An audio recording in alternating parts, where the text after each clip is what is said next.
Masinati sa Sugbo ang mas init nga dagan sa panahon karong adlaw. Ug alang sa dugang detalye sa lakat sa panahon, ani si Van Singson, weather specialist sa Pag-asa Visayas. Maayong hapon sa tanan, mao kini ato ang pinakaulahing kahimtang sa atuang panahon. Naata ko easterlies o hangin gikan sa silangan nga may nakaapektar karon dinhiron sa Visayas ug sa Mindanao. Ug tuod ana dinhiron sa Sugbo kay makasinati ta karon og nindot nga panahon. Nga kani makasinati po tag mga init pod na panahon tungod sa hangin sa easterlies.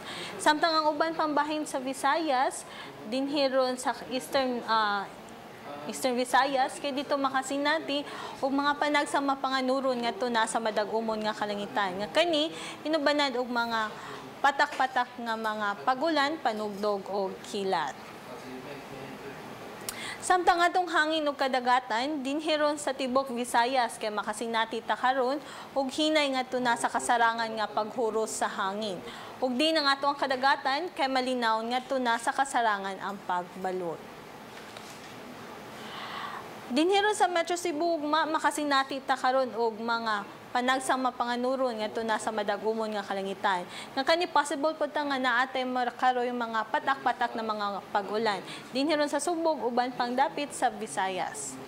Ang adlaw kay mosilang ugma ini kala 5:50 city sa buntag. Ug mga kapuso, kay balo ba mo kung nganong naatay bangaw or sa English ang ato nagitawag nga rainbow. Ang bangaw usa ni siya ka optical illusion, optical phenomena. Kung kani siya mahitabo ni siya kung human sa kanang mga pagulan. Kung asa na atay mga pagulan, nga naasad tay adlaw.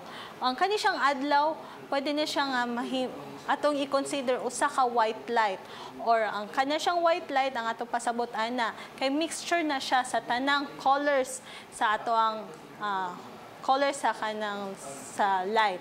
So kana siya nga light kung moagi siya dinhi sa kaning sa tubig or sa mga raindrops, mao na siyang ma-separate na siya or mo atong gitawag mo-refract na siya into different colors. Mao na siya nga naatay color ani nga red, orange, yellow, blue, green, indigo o violet.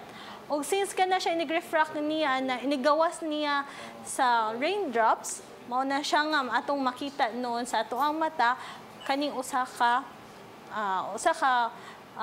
colors, usa ka bangaw nga naa siya lain-lain nga colors. Usually, ang kanisa siyang bangaw, makita po din nato sa yupod sa buntag, aside after sa usa ka mga pag-ulan. O karon kay baw na mo kung ano nga naay bangaw. Para sa mga dugang detalye sa atong weather, pwede natong i-check ang atong mga social media accounts o pwede po i-check nato atong YouTube o kani atong website na bagong.pag-asa.dost.gov.ph. Ug dinhi na lang kutob gikan sa Pag-asa Visayas DOST din sa Mactan. Ako si Van Singson. Maayong hapon.